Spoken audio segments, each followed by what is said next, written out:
Welcome to Yap About It, your go-to podcast for everything pop culture. We're here to talk about the latest gossip, TV shows, music, and movies that keep us talking. Yep, if it's blowing up your timeline or making those group chats go off, we're talking about it. So grab your popcorn, your headphones, and maybe even a glass of wine, and let's yap about it. Hey everyone, welcome to the first episode of Yap About It. I'm your host, Lauren, and I'm here with my co-hosts, Alisa and Christina. Hey guys, Alisa here, and we're excited to dive into all the latest pop culture craziness with you. And I'm Christina. Get ready because we've got some hot takes and even hotter topics coming your way. Let's get into it. So today we're going to start our first episode with some highlights from the year, a little mid-year review of sorts. So first off, let's get into the Diddy case. Diddy! Christina is our girl leading this one. I am leading this topic. She is on our Diddy beat. Yes, this has been one of the biggest stories of the year. And we're doing a mid-year recap. So, and then the trial just started last month. And it's gonna keep going. I don't know how long. But we're just going to keep finding out more. New developments every week. So it started on May 5th, 2025. It came about when Diddy's ex-girlfriend Cassie, who was a musician who I listened to in high school, actually, just a fun fact. Me and you, that was definitely on my MySpace. But Cassie did a lawsuit to Diddy in 2023 and sued him for alleged sex trafficking, assault, physical abuse, and they settled out of court for $20 million. So then, cut to actually May 2024, that's when a video of Diddy assaulting Cassie became public from CNN and got everybody talking. And because, people were just thinking she was going after money and this and that. They needed facts. I'm somebody that's usually going to listen to the woman's side of the story most of the time and everything. And also, this guy doesn't have a good track record. Come on. Everyone knows about Diddy. Yeah, people have been knows. having suspicions about him for years. Yeah, years. So. It's been an open secret in Hollywood for years. So. Exactly. It didn't take me much convincing, but some people need convincing. They started with the testimonies on May 12th. An 8-month pregnant Cassie was the first one to testify against Diddy. Can you imagine? Yeah. I don't even know. That's like reliving all of that when you're 8 months pregnant on the stand, and the whole world is there to just pick apart everything you're saying. It's and everything that you're going through, and thinking that they even have an opinion on the matter when they don't even know the true story, all the facts. So she came out with some just mind-blowing things. If you have been following the story at all, you know a little bit about these freak-offs. She said that wasn't her. Yeah, because she was doing music, and she, common misconception, he didn't actually put her on. She was doing music before she met him, and then he took over and wanted to manage her, but then didn't, she recorded hundreds of songs and multiple albums that never came out, and she was basically just this little doll. Yeah. Doing these freak-offs that would be in hotels after his parties, and he would hire prostitutes, male prostitutes, and probably women too, I don't know, allegedly, and just sex traffic people and film all these encounters, and they would last for sometimes up to 3 days. Said that she had to perform while on urinary tracks and just UTIs, on drugs, alcohol, all these different substances. And it essentially became her full-time gig. Her full-time job. Her job was to perform at these freak-offs. Mm-hmm. So really, really, really tough stuff to listen to. Yeah, it is really dark. I don't know if we would do a deep dive on it like some podcasts, but just to talk about the biggest thing, one of the biggest things, and I really do hope he goes to prison for life. There's been also all these accusations of just violence over the years, people disappearing allegedly.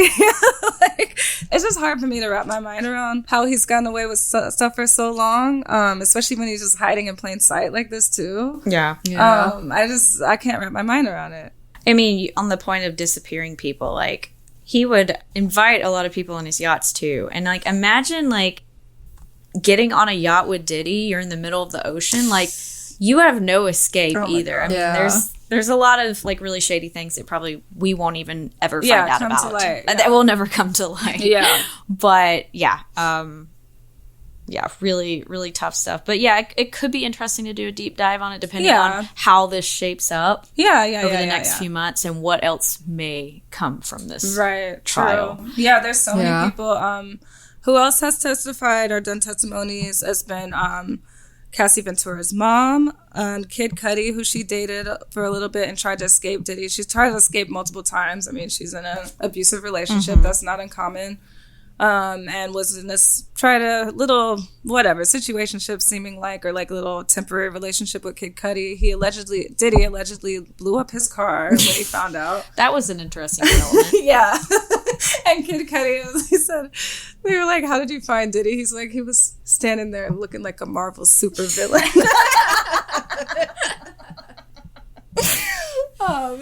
They've had Cassie's ex-best friend give a testimony because she was around a lot. Who else? They've had some of these escorts that he hired, some past assistants, also Don Richards from Danity Kane. And I watched Making the Band 3 on MTV. Like, that was from his girl group that he formed. And yeah, just heinous, I don't know, just unfathomable things that have gone on. Yeah, and it was just scary to think that you can have like so many testimonies against somebody, but because of their fame and like how big they are, it's like you don't even know how it's gonna actually stand in court. Yeah, he's powerful. I mean, the justice system is already in his pocket. Yeah, so I mean, that too. Like they said that there would be like policemen and things like that at the freak-offs. So he already has them under his control. Yeah, I mean, he hid all the video of the violence for so long. He probably paid somebody off to get rid of that. You know what I mean? Like, he paid the hotel like tons of money to keep that video hidden for the longest time to not get out. Yeah, right. With Cassie being abused in the hallway. So yeah. Interested to see how this shapes up. Yeah. And the court drawings are just like... The court drawings are entertaining. The caricatures. The caricatures, yeah. I mean, not to laugh, but those are really interesting drawings. Yeah, and that's probably the only thing I will laugh at. I know there's been jokes made about, like, baby oil. Now it's been, like, a taboo thing to even talk about with the baby oil. But I'm like, ew, like, to me... No, that's not funny. Yeah, it's not gross. Funny. Yeah, this is, like, this is sick. Yeah. Yeah, it is interesting, everything that's coming out. I mean, I think even, like, Mike Myers was brought up on the stand because someone who worked with Diddy also worked for Mike Myers. I need to fact check this, but allegedly he was involved with the CIA too. So like that's like an interesting development that's coming out that may not have anything to do with this trial exactly, but you know, maybe he was just researching Austin Powers, like maybe for that movie. But I feel like you'll go on. I feel like we're just going to see a lot of big names coming out through this that we're going to be shocked by.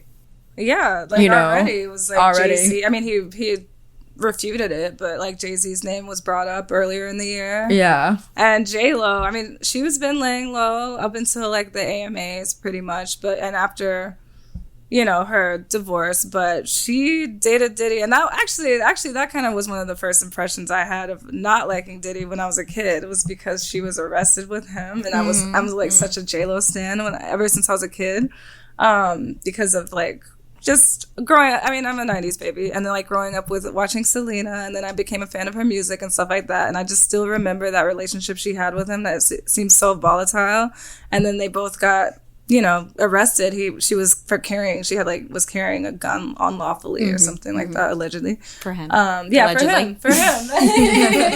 And it's just like, it seems like there's just death and murders that go around with him, like with like Tupac and Biggie and stuff. I don't know. He just always gave me a bad vibe. And then he was such an asshole on Making the Band 3, which I also watched. But I'm interested to see if J.Lo is going to be dragged into this and how heavily, you know. Yeah, for sure. Yeah, definitely. I mean, it just sucks the year she's having because she got divorced, and I thought they would last longer. I was rooting for J.Lo and Ben. I thought it was such a sweet love story, but no. I thought it was. I told you when this happened. I said this is going to last 5 months. Stop. It lasted a little bit longer, I think, but One highlight of this is seeing Ben just walking around with his Dunkin' cups looking like the most miserable person in the world and creating the most relatable images from those paparazzi shots. Like literally like me Monday through Friday. Like he's hilarious with those. I mean, I don't know. He had two amazing. I mean, he's been married twice. She's been married more, but Jennifer, both Jennifer seems amazing to me. He needs to stay away from Jennifer's. Yeah, or maybe it's just a Jennifer. Maybe he just needs to stay away from Jennifer's, and he's not compatible. But I'm like, you had Jennifer Lopez, and you had Jennifer Garner. I'm sorry, I don't really. What's the issue here? I'm not saying it. But no, I thought it was cute that they rekindled. Like, I just love I don't know, the rekindling part, like this like notebook type thing. But then he wants to say it was a fever dream. Do we think this was actually a publicity stunt? I don't. I do. But I'm of the opinion that most of these things are publicity stunts or PR. Yeah. Related. Well, once they get to marriage, then I'm like, well, when you do that, then I'm like, I don't know if it's a publicity, or even maybe something might start out as one and then it turns into something else. That it could be beneficial for their career to get married too. Oh, I didn't think about that. Like maybe they have a bad image already, so they need to like clean it up. Oh, I'm settling down. Down, you know. Oh, gotcha. I don't know. What do you think, Alisa? Yeah, I don't know. I'm kind of like on the fence either way with is it PR, is it not? But yeah, I didn't think they were gonna last. I feel like that's how I feel about most Hollywood couples. Like they're not gonna last. Like, not a good track record. Yeah, they're together for a few years. Yeah. You know, make some headlines. Make some headlines, make some money. Yeah. Clean up your image. Well, they didn't have a kid together or anything. Yeah, I mean, at least they had that. Like their kids are pretty grown and everything, so. It seemed like they were good with blending families. J.Lo was still hanging out with his kids and everything after the divorce. Yeah, it seems like she actually developed a relationship with the kids, too. Yeah, that's good to see, too. It's like, okay, it wasn't just like a whole fake, relationship. Like, she actually did care. Yeah. So. Yeah. Speaking of J.Lo, she hosted and performed at the 2025 American Music Awards. Possibly questionable choreography. Yep, very interesting. What are your thoughts on this, Christina? I feel like nothing can beat the 2015 AMAs. That was amazing. And I feel like the AMA, award shows in general are just not as hyped like they're not. To be. Yeah, I literally was just thinking about this the other day. I feel like, I don't know, it's like after, I don't know where exactly it started. I don't know if it's because we have social media now. Yeah. And so we don't have to tune in anymore. Like everything's on our phones. Right. And that kind of, I think it may have killed. Yeah. I feel like the people just watch the highlights on YouTube the next day. I remember like actually like sitting down, like turning on the TV, like watching it. Yeah. When it was coming on live. Like, and then now it's like, oh yeah, I'll just catch it. Yeah, catch the highlights.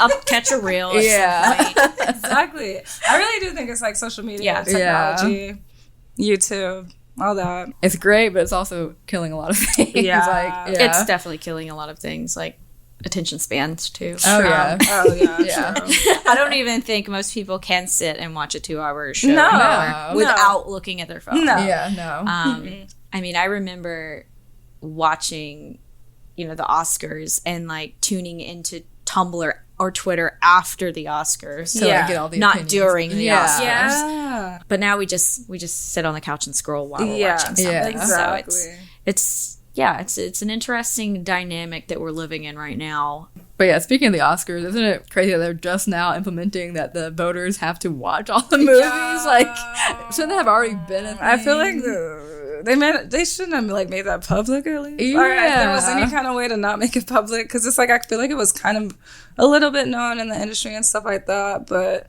I would feel so slighted if I was if I had won any award, but especially like, oh my god, like seeing you gave your all to something and then they didn't even watch it, or like the people who didn't win Oscars when they really should have. Yeah. And they got gypped because maybe these people didn't watch the movie, so they didn't even have like a fair chance. And then even the winners, are they sitting up here questioning like, wow, did I actually deserve this? Yeah, like, and exactly. then they're like questioning like, or was it, I don't know. That's crazy to me. It is wild. Like, I don't know. And I really do think, like, I mean, commercially, some movies are just for commercial, or I don't know. I feel like the Oscars is like rewarding more things that are like avant-garde these days. But back in the day, it was like things that were commercial were also nominated. I'm not saying everything commercial needs to be nominated, but it's like, for example, Wizard of Oz. And then like now, I really could have seen Wicked for more categories than it was. I know it was nominated for some categories, but for more than it was.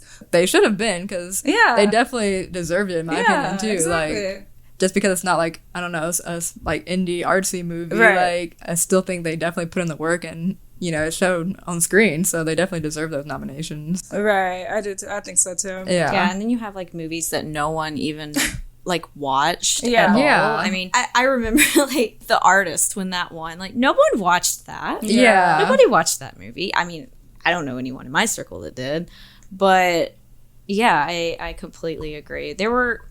I feel like this is kind of more of a newer development. Maybe like the mid 2000s, they really started to like push these like Oscar darlings versus, I mean, movies like Titanic. You know, that was a blockbuster hit, but it also won an Oscar. Not saying it's like a masterpiece movie. There's plenty of flaws, but I don't know.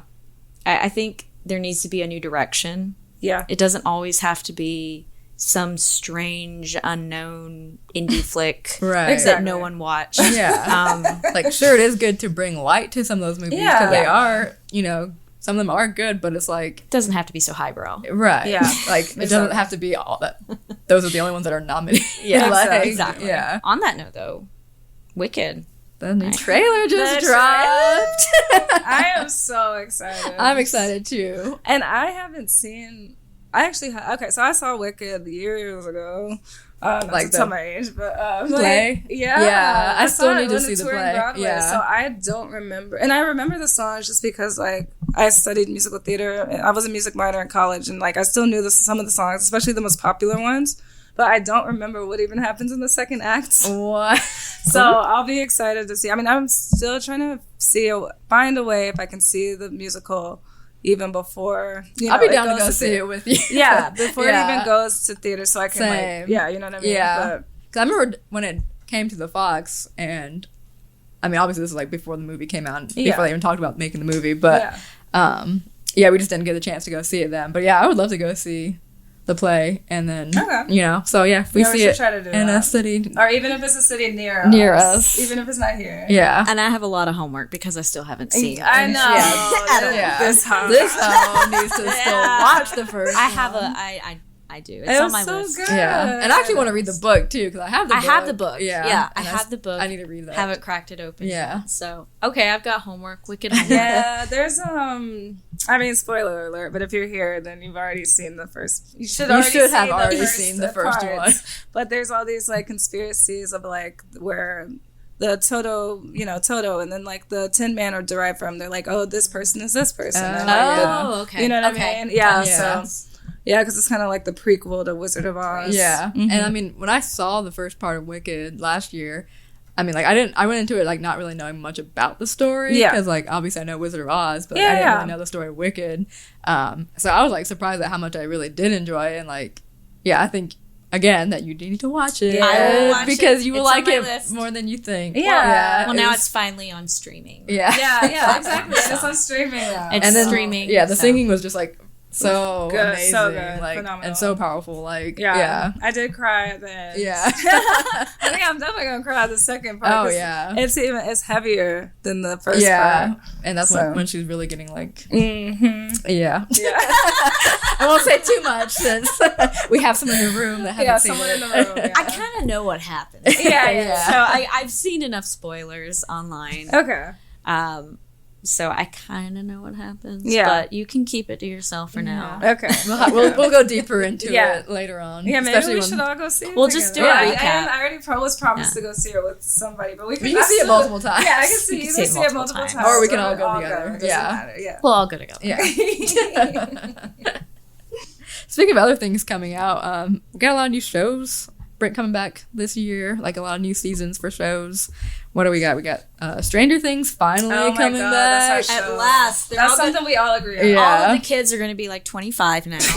Well, they did film it like 2 years ago. Started filming it like 2 years ago. So they'll still be somewhat younger, but they're going to be definitely older than the last time we saw them on screen. Yeah. I know, and wasn't that supposed to be the last season? I thought that was supposed to be the last season. I don't remember.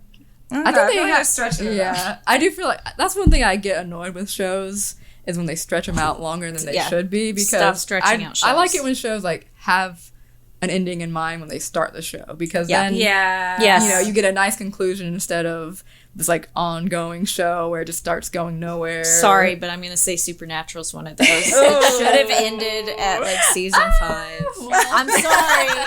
I know unpopular opinion right now, as far but as the storyline goes, I can agree. But as far as just, you know, enjoyability and watching it for, okay, I know we liked seeing the show and Jared run on for a while, but as far as the storyline goes, once they started throwing like Leviathan in there, the Leviathan was the season that like got me to be like, what is going on? But they did kind of bring it back. Yeah, you know, they brought it back around finally. Yeah, one thing Alisa likes is her magic, her fantasy. Her fantasy. I meant fantasy. She loves her magic. Every show, she doesn't like a regular show. It always has to have some kind of fantasy or sci-fi. Or not even sci-fi. It's just a little sci-fi. A little. I mean, Stranger Things has a little sci-fi. Yeah, a little sci-fi. I like to have like a little fantastical element to things. Like I don't like just real life. She doesn't. Like, Lisa loves her magic. We're trying to get her on this reality TV show, and she's not having it. But we're gonna break her. We're gonna break Alisa into reality TV. Finally, they're trying. One day, they're trying. She loves Harry, but you need to go ahead and talk about your Harry Potter series. Yeah, well, since you just had to bring up magic, even though definitely not Magic the Gathering, but yeah.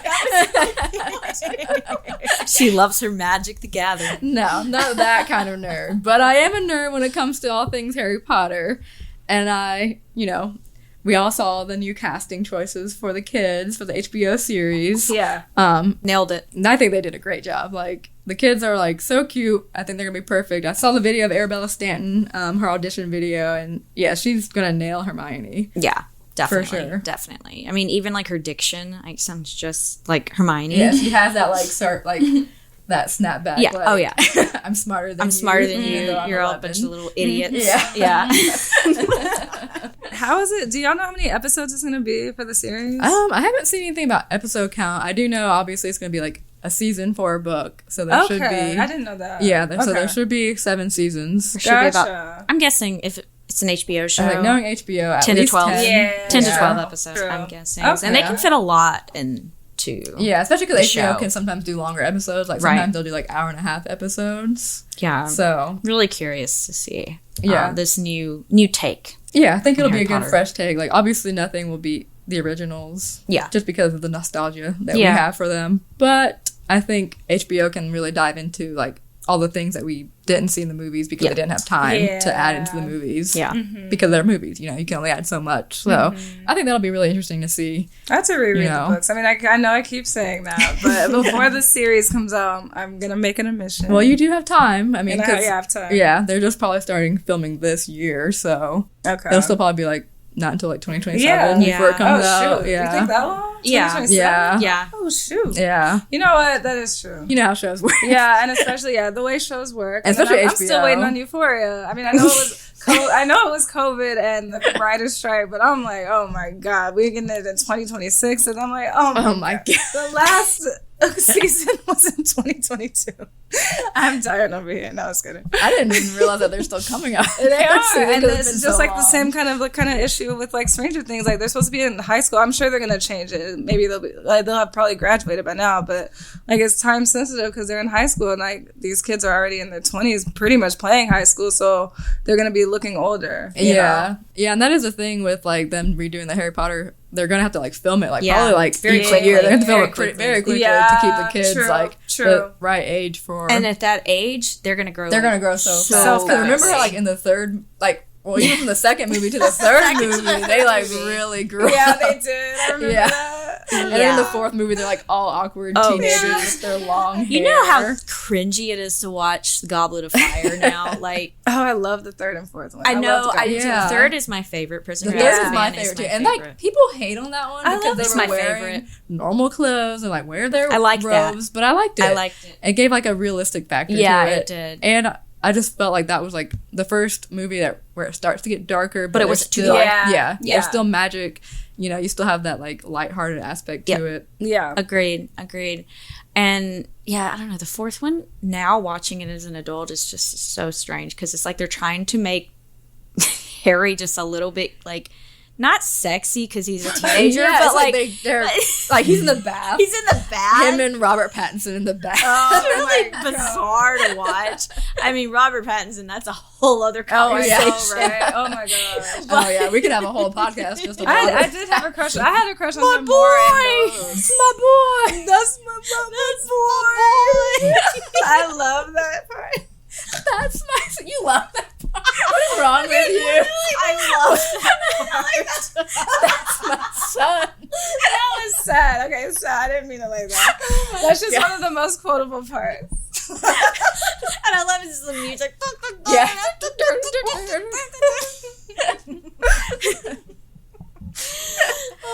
Okay, no, I don't love him. We should rewatch that movie, and I know we should. and we should do an episode. a recap. Seriously. Yeah, no, I actually do need to rewatch the movies. I was just telling Alex that I need to have a rewatch because You rewatch them every year. No, I actually didn't rewatch them last year. And then this whole went into London recently. And speaking of Goblet of Fire, at the studio tour right now, it's Triwizard Tournament themed. Of course it is. So they had like all the Durmstrangs and the bow buttons. Did they play the death music? No. Well, yeah, they did. They had like the whole little maze. They had Robert Pattinson's lifeless body staring into Oh my God. the sky. That close-up shot. Stop.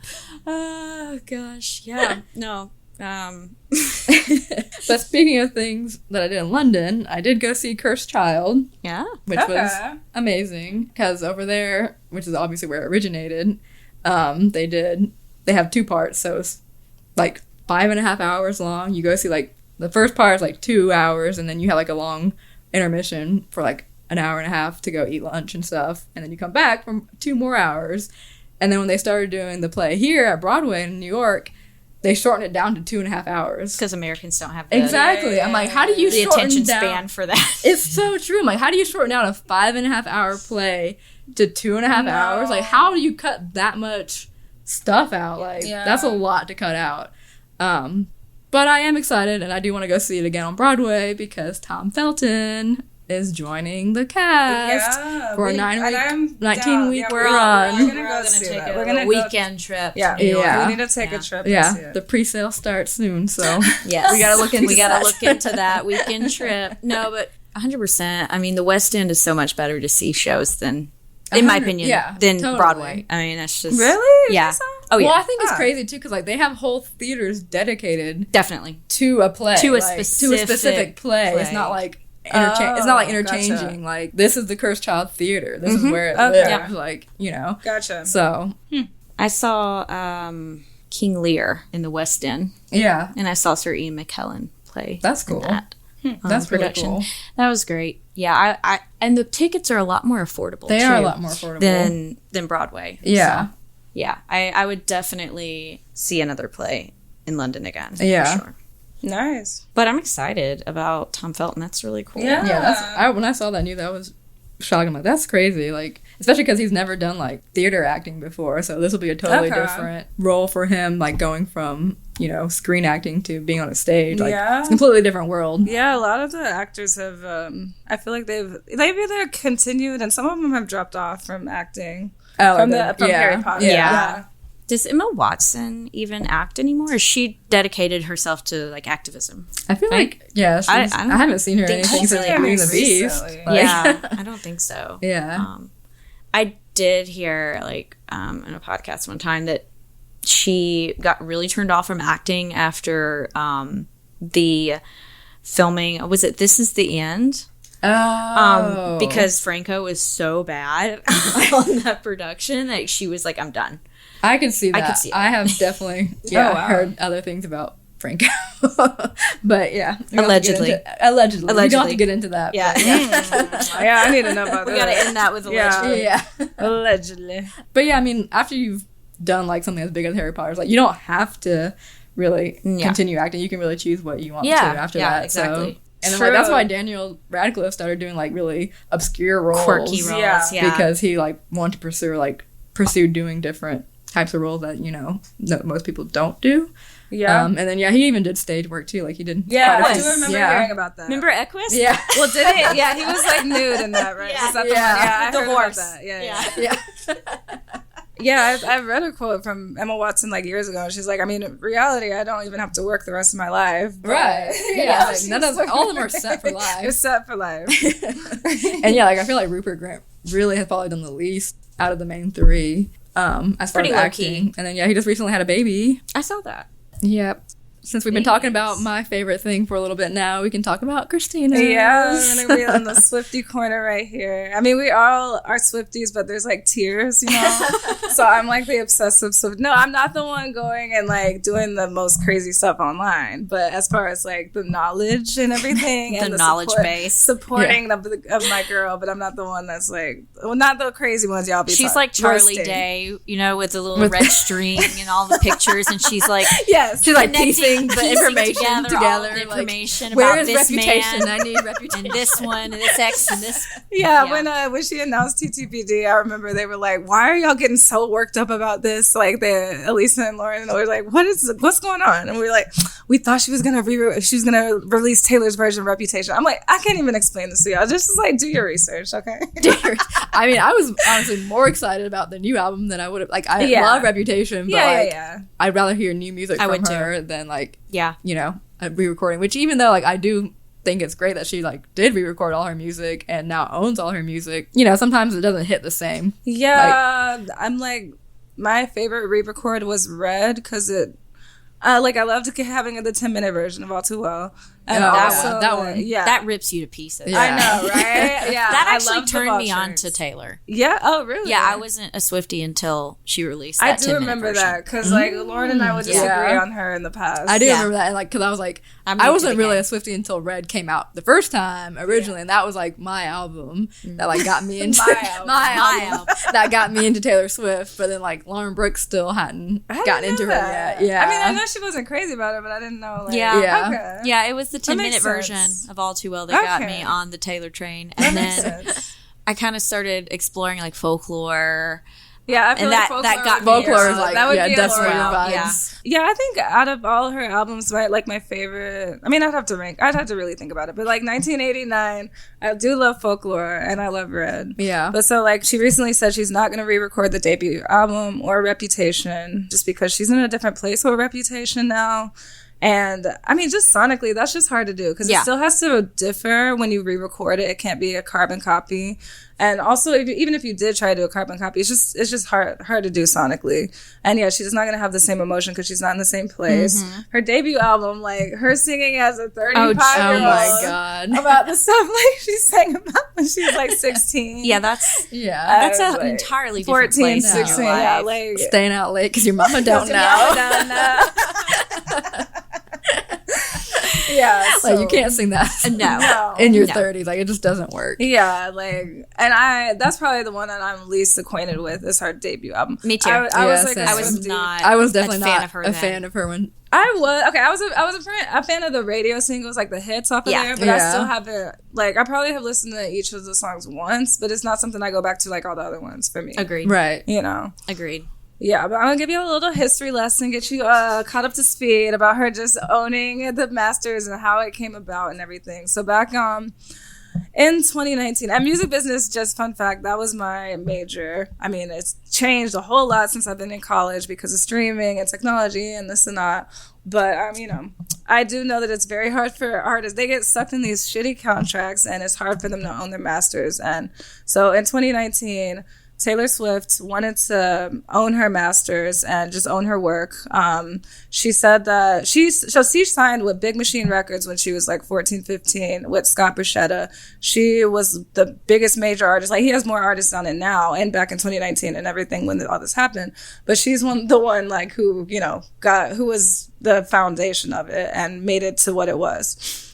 So she said that she could have owned it, but Scott was saying that she would have, for every one she'd earned, she'd have to then have a new one. So she would be basically just locked in for years and years and years. And that's not what she wanted. She wanted to, you know, go separate ways creatively and for multiple things. And anyway, long story short, he ended up selling her masters to Scooter Braun, who she already had beef with, who she hated. Like, just think about one of your like biggest enemies, and this is your life's work going to them.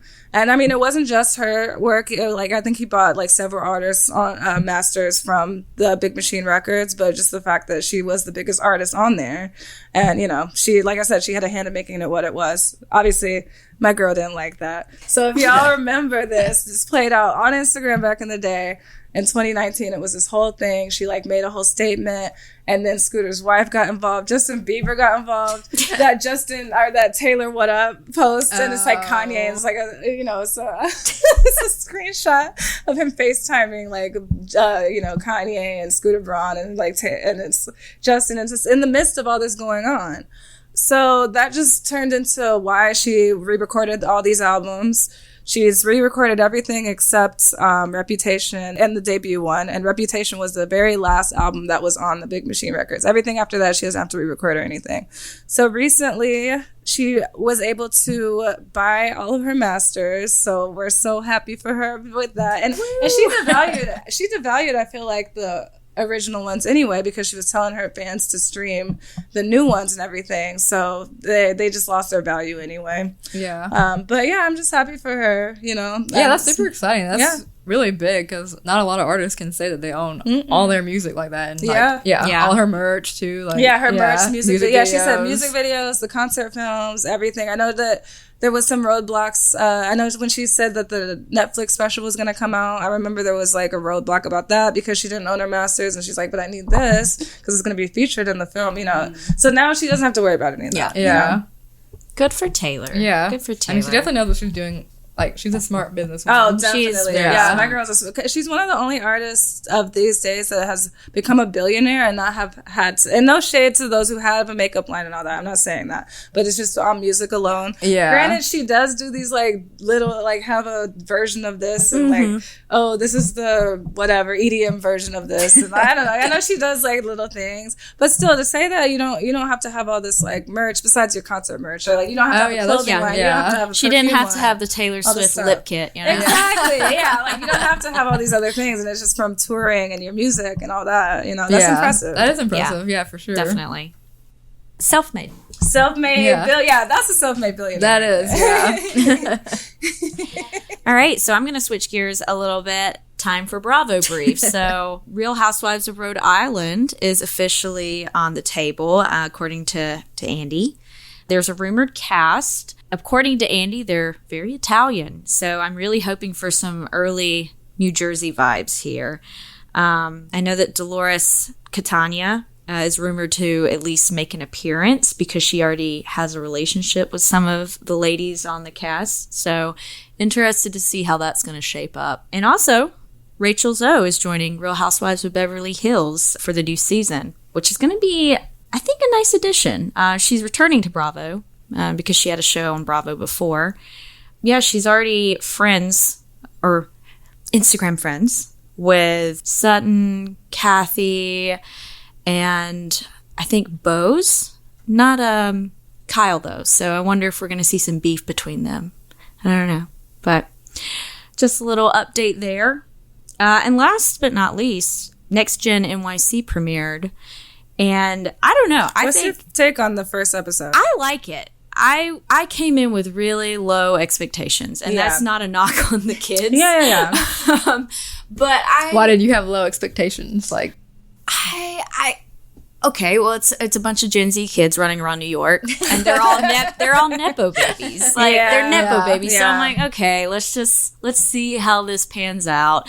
You have Gia, who is Teresa Giudice's daughter. Oh, I didn't know that. You have Meredith Marks's kids, Brooks and Chloe. Kim Zolciak's daughter is on there. So there's a lot of like iconic Bravo stars, kids, on there. So I wasn't sure how I was going to take it, but I'm sad. Like, I like it.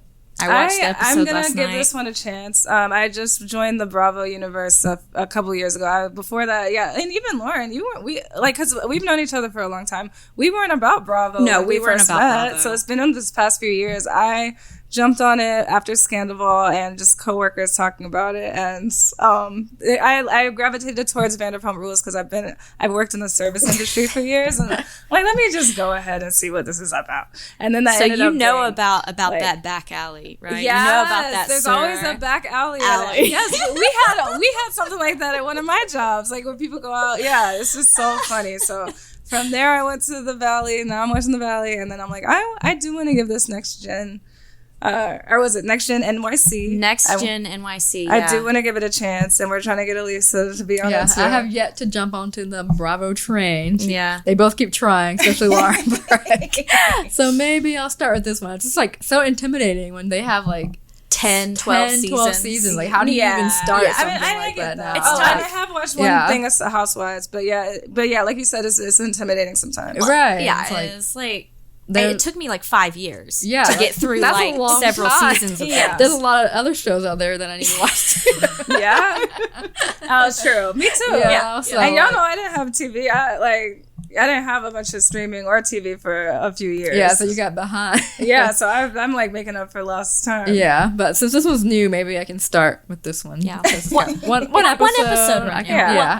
One thing I like about it too is it's a nice mix. It's not just the Nepo babies of Bravo. It's like actually got a few people that none of us know who they are. Yeah. Like I'm not saying they're like just normal people. I mean, their families are also probably pretty wealthy too. But it's an interesting mix because it's not just the Bravo offspring. One interesting character on there is Georgia. I mean, she seems like the breakout of the group. Interesting character. She has a love for germs. Okay. So don't shake her hand. How do you have a love for germs? She loves germs. Understand. No, she doesn't wash her hands. That's disgusting. No. Yeah. There's a whole segment about it on the show. Ew. No. Giving you a little heads up there. Okay, are you really trying to sell me? I'm really selling this. But yeah, no, I'm really enjoying it. So I'm gonna keep tuning in. I think it might fill a little bit of this Bravo void I have because a lot of people have been raving about the new season of Real Housewives of Atlanta, but I'm just not sold on it right now. Yeah, it's kind of a reboot, and it didn't really get good until I would say Phaedra came back. So. Yeah, from what I have seen, just like clips on TikTok and all that, and Lauren always sends us reels and stuff, like the ghetto, like all that. Just from what I have seen of the old one, like this new one is just not. It's just, I don't know. It's not the same. It's not the same. It's not the same. Yeah. I mean, they kicked Kenya off. Yeah, I'm not saying what she did is entirely copacetic or anything, but. I feel like they should have brought Phaedra in much sooner because it is starting to feel like old Real Housewives of Atlanta, which is what I'm missing, I think. Yeah. But yeah, I don't know. I think they expected Portia to kind of carry it, and she has not. So yeah, I would say Angela's been carrying the show for the most part. So for anyone who's watching Real Housewives of Atlanta.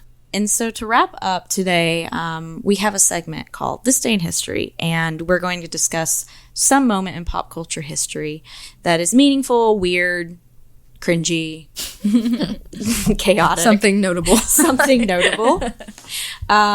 So on This Day in History, July 6th, 1994, just right before I was born. I was about to say, hey, that's like right before your birthday. No wonder she loves this movie so much. Forrest Gump was released. Forrest Gump was released. What are our thoughts on that movie? I have a soft spot for it. Yeah, it's a classic. It's a classic. I'm surprised you've seen it. What? Okay, Christina. Okay, so we gotta say real quick that Alisa's upbringing wasn't very all right. Well, okay, you just speak for yourself. She just hadn't seen a lot of movies. She likes to think that I haven't seen all these movies, but then when I throw it back to her, there's a bunch of movies that she hasn't seen. So I think it's just all about, personal likes and dislikes. It's all a personal She preference. just wasn't immersed in the American pop culture as much as Lauren and I were. But there have been movies I haven't seen and all that, but I'm glad you have seen this one. I mean, it's a classic. Yeah. I'm not going to say it's like a masterpiece, but it is classic. It's just a classic. There's a lot of quotable lines. Yeah, from it gave the us so movie. many quotes. Yeah. And it actually goes back to that discussion we had earlier about Oscars. I mean, this was not an indie film at all. Right. Exactly. It was an Oscar winner. Yeah. I'm sure a lot of film buffs would probably have opinions about that. But I don't know. It's like it's almost like, I know it's not set really, I guess it is in the 90s at the end, but it's sort of this like capsule, I feel like, of the 90s. Yeah. Not so much about like the content, because it is like the 60s and the 70s and the 80s, but just the way films were made. Like the way that it was made. Back then. They weren't like heavy-handed. Yeah. They were just something that a lot of people could enjoy. Yeah. It's not like it was categorized for like one group of people. Like it's like something that like anybody could watch. Yeah, anyone can enjoy it. Any age could enjoy it, and it's still enjoyable. It's still enjoyable today. It's a timeless movie. I watched it with my parents all the time when I was a kid. Yeah. I feel like that's the biggest problem with like a lot of movies coming out now. Is like they're not timeless. They're not timeless. Yeah. They're going to age, and no one's gonna watch this in like 10 years. True. But like a lot of movies that came out in like the 90s and the 80s, early through 2000s, like people still watch. To this day. Like that's a good point. It's a really linear storyline too. Yeah. It's not trying to be highbrow or avant-garde. Mm-hmm. It's just a story about a guy who's been in all kinds of simple moments in history. So, that was our fun fact for the day, for this day in history. And that wraps up our first episode of Yap About It. Thanks for tuning in. We hope you had as much fun as we did. And don't forget to subscribe, leave us a review, and of course, share with all your pop culture obsessed friends. We'll be back soon with more yapping and definitely more hot takes. Until next time.